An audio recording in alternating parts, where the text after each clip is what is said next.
Hey, this is Greg again here. Talk to you about your project for geography. It's the Future City project here. So you'll find this in Unit Two. Okay, it's this page is located at the very beginning of the unit, and this has all the information. And then at the end of the unit is where you submit it. So anyway, this is it says Unit 2 3, but it's actually going to be submitted in Unit Two. Um, I'll edit that before you see this.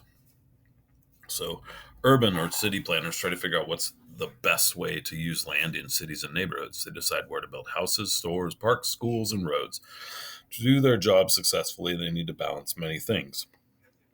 Some of those things are like housing, jobs, schools, traffic, environment, etc. So, planners are expected to update and make new plans even before people move into a community. They find out where people live, as well as how many people use the streets, highways, water, sewers, schools, libraries, museums, and parks, and all the things that are in the city. So planners listen to the advice of people who live in the communities. And with these and many other facts, they explain the new plans and work to make them happen. So for this project, you're going to create your own brand new city of the future. You will present your plans for your city in a well thought out essay or a slideshow presentation. By present, I mean turn in. You don't actually have to present it or like stand up in front of the class, which we don't exist, but nothing like that.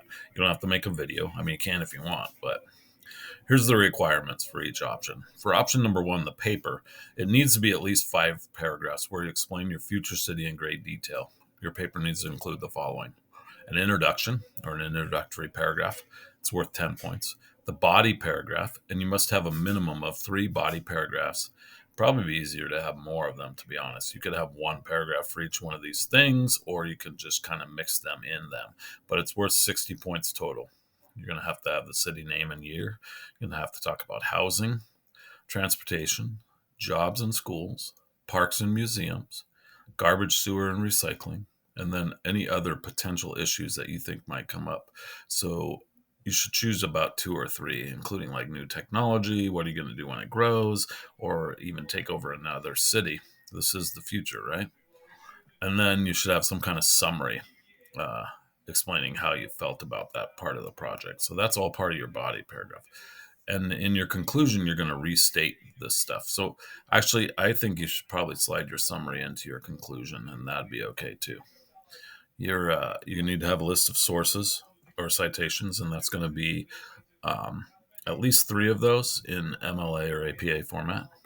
And then we're going to check your spelling as well. That's worth 10 points. Grammar, spelling, proofread for any errors, things like that. So 10, 20, 30, 40, and 60 is 100 points total. Okay. So for the slideshow, you're going to create a slideshow presentation with at least 10 slides where you explain your future city in great detail. Make sure to include a slideshow theme and pictures. You'll lose points if you don't have pictures. You'll lose points if it's super boring looking. Okay, so be creative. Pictures help that, right? So that's the easiest way. Each slide's worth 10 points, and here's the requirements: a title slide, city name and year. I'm going to let you read these parts: housing, transportation, jobs and schools, parks and museums, garbage, sewage and recycling. Sound familiar? Other potential issues, and again, you got to look at some. A summary and survey, and then your sources.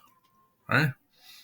If you have any questions, let me show you real quick where you're going to find the submission. So you can do all that. You can work on that over the course of the quarter.